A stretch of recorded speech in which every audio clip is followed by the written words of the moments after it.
Welcome to the Build Your Coaching Business Around the 9 to 5 podcast. I'm your coach, Pamela Pritchard, and I help you go from employee to business owner. Whether you're creating your first client or learning how to create clients on repeat whilst holding down your day job, I'll help you make your business dreams a reality.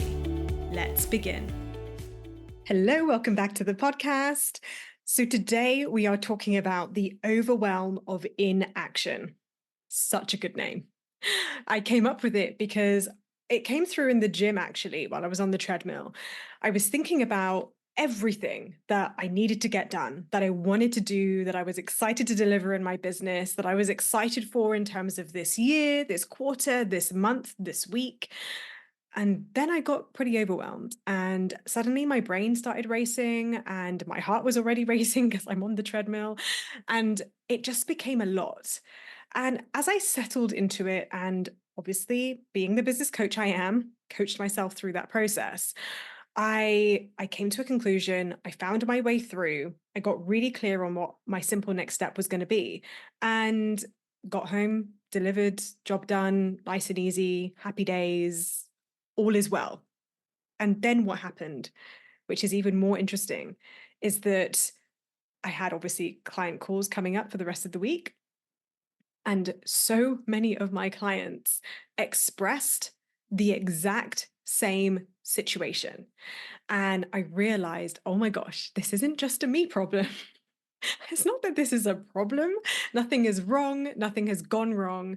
It's just a thing that happens when we're building businesses and we have lots that we want to do. We have lots of ideas. We have lots to deliver on. We're excited. We're committed. We're dedicated. We're all in.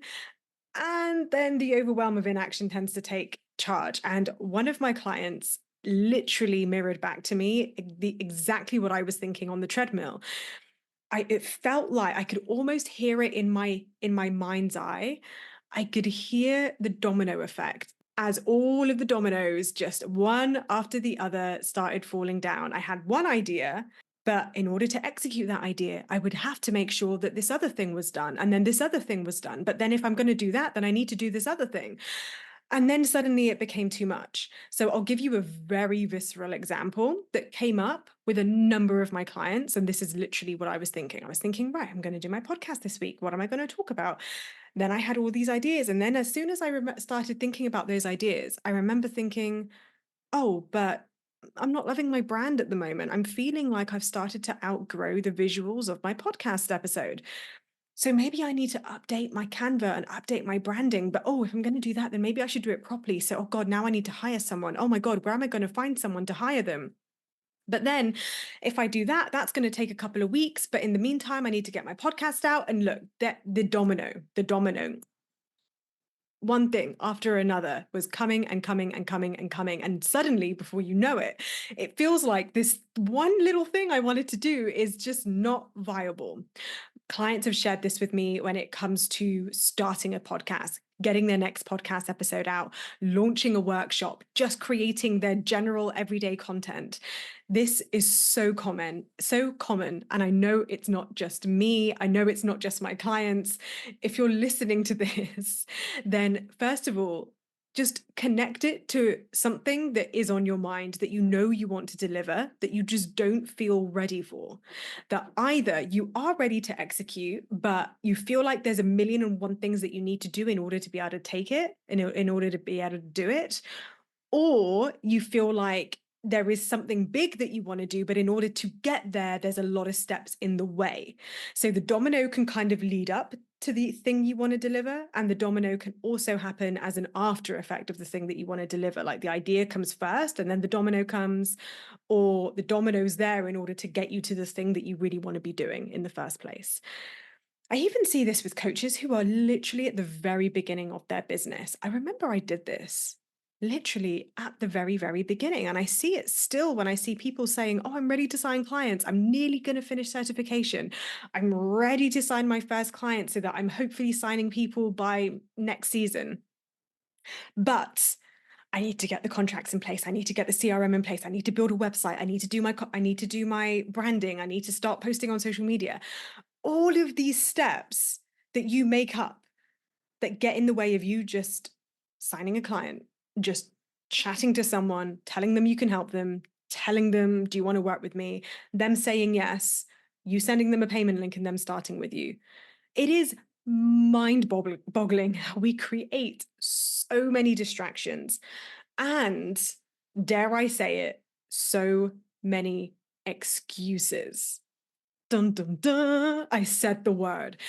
And look, I don't say that word in a judgmental way, in a shaming way. But if you're anything like me, and I know a lot of you resonate with me in terms of like our personalities and the things that we value, when I'm onto myself, and I am regularly onto myself, when I am onto myself and I look at all of these very valid things that are in my way, the domino effect that I was just referring to, and I label them as excuses, that gives me a big fat permission slip to step back into my authority and my power and actually say, nah, we don't do excuses in my world. Like, and it doesn't mean that those things aren't important. It doesn't mean that they're not going to be a priority at some stage. But is that going to let me, or sorry, is that going to get in the way of me doing what I need to do the thing I love the most, sign clients and coach them? Sometimes we need to strip it all back and come back to what matters, come back to the thing that actually moves the needle. So, this overwhelm of inaction, I want you to start noticing when it really comes up for you. Notice how it plays out with the big things, with the little things.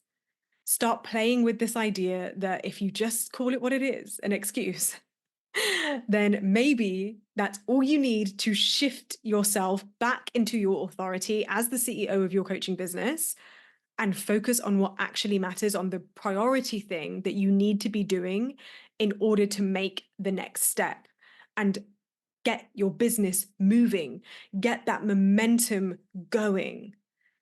Because otherwise, this overwhelm of inaction, it starts to become a little bit of a behavior pattern. If we're not careful, that starts to become a little bit of a, oh, well, it's now been a week, it's now been a month, it's now been a quarter. Suddenly, before you know it, your a year has gone by and you're watching that other coach, you're seeing her launch, you're seeing her fill her programs, you're seeing her make progress. And when you're really honest with yourself, you're like, wow, nothing's changed. I was certified freaking a year ago. I certified 3 years ago. I said to myself I would be full time by now. I said to myself I would be replacing my corporate salary. I said to myself that this time next year I'm going to be full time. But if I keep going like this, what really is going to change? I zoomed out there for a second because sometimes we forget the impact of our inaction. We don't realize the domino effect of how far that actually leads to. I want you to take a second to just connect to that. I gave you a very visceral visual of the domino effect, but I didn't take it all the way. What if we did? Imagine that domino keeps going, that inaction keeps happening, all those excuses that we have to not do the simple thing that we could have done already if we had already just done it yesterday when we said we would. That does become a week, it becomes a month, it becomes a quarter, it becomes a year. And this time next year, you're saying, okay, well, this time I'm all in on my business. It got a bit serious there. But I find these dynamics help. Sometimes it's as lighthearted as being like, oh, there's me and my excuses again. Let's get back to it. And it's just a redirect. Sometimes we need to really go into that fear of what we don't want, the potential reality that we end up in if we don't actually take charge of our business, of ourselves as the CEO, and start buckling up our ideas and getting it done, then that's where we end up. Another coaching business dream that goes to the graveyard. I saw a TikTok yesterday. There's this, I'm going to forget the account. What is it called? It is the School of Hard Knocks TikTok account. It's a really good account. And he goes up to really rich people generally based on the car they're driving. And he's like, hey, can I speak to you for 2 seconds? I want to ask you a question.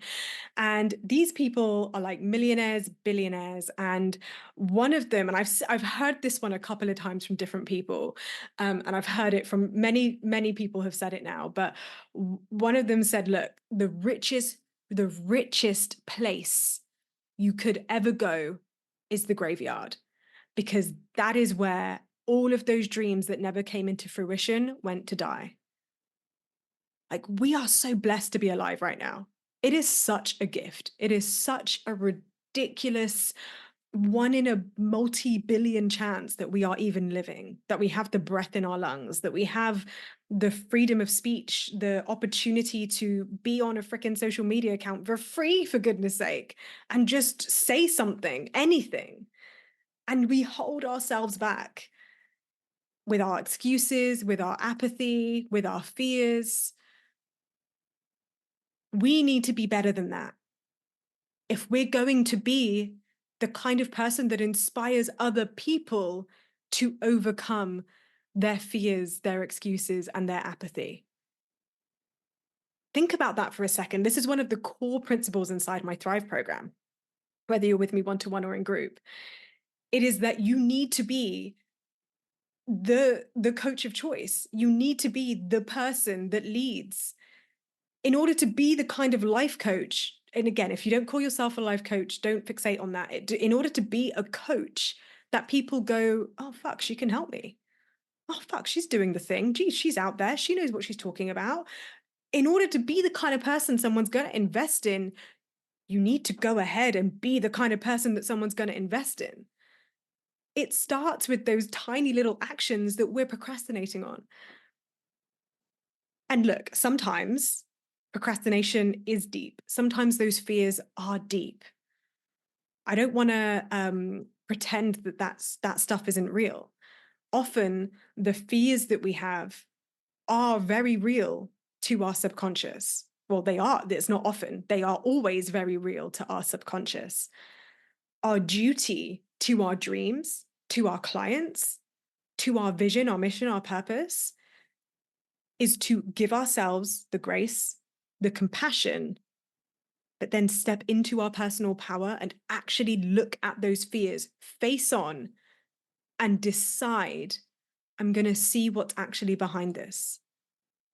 What is the fear? Name it.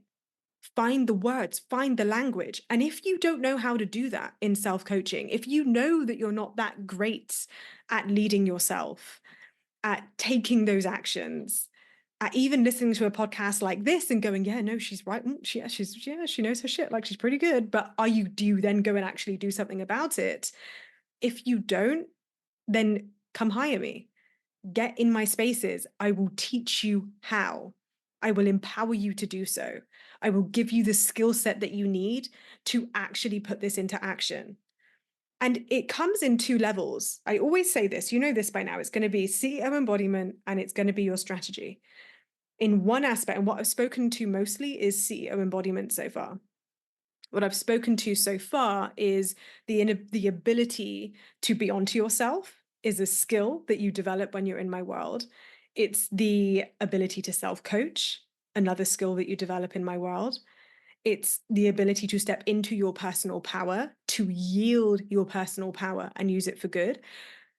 And you do that by learning and healing from the fears, from the doubt, from the hesitation, from building a relationship with your inner child, your subconscious, and actually looking at the things that are preventing you so that you can grow and become the version of you that knows how to move through those things.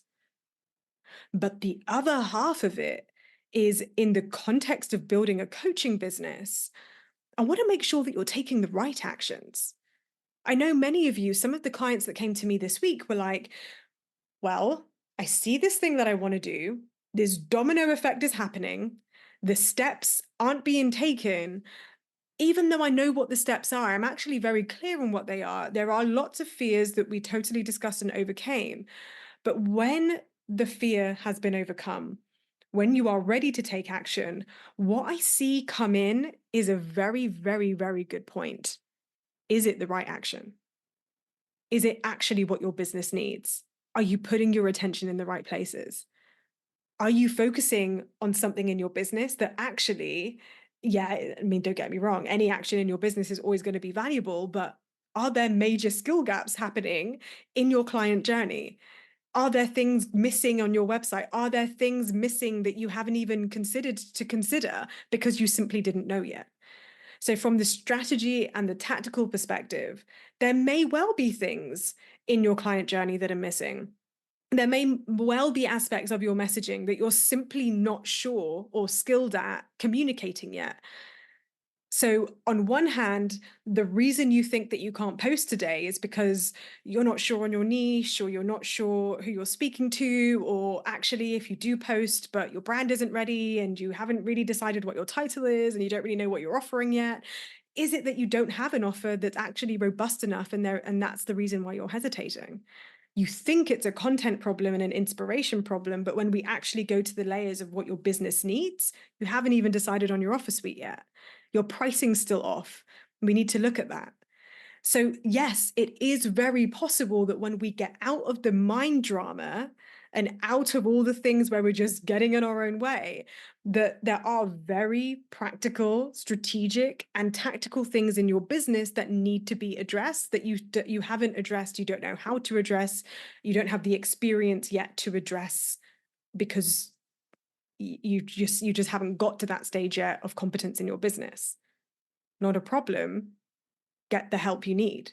Come into my space, and that's what we do. We look at everything from both the mindset and energetic perspective, but also you do need to have the business foundations in place. And again, whether you do this in my world, someone else's world, or you teach yourself, this is the responsibility that you take on as a business owner. Ignorance isn't an excuse. And now you've listened to this episode, ignorance is definitely not an excuse. Now you know the gaps. It is your responsibility as the business owner to go and close those gaps. Not from a place of, oh, I've been told off, or oh God, I feel bad, or oh, it's never going to happen unless I do. No, fuck yeah, it's going to happen. This dream would not be in you if you were not goddamn capable of it. You wouldn't want this if you weren't ready to rise to it.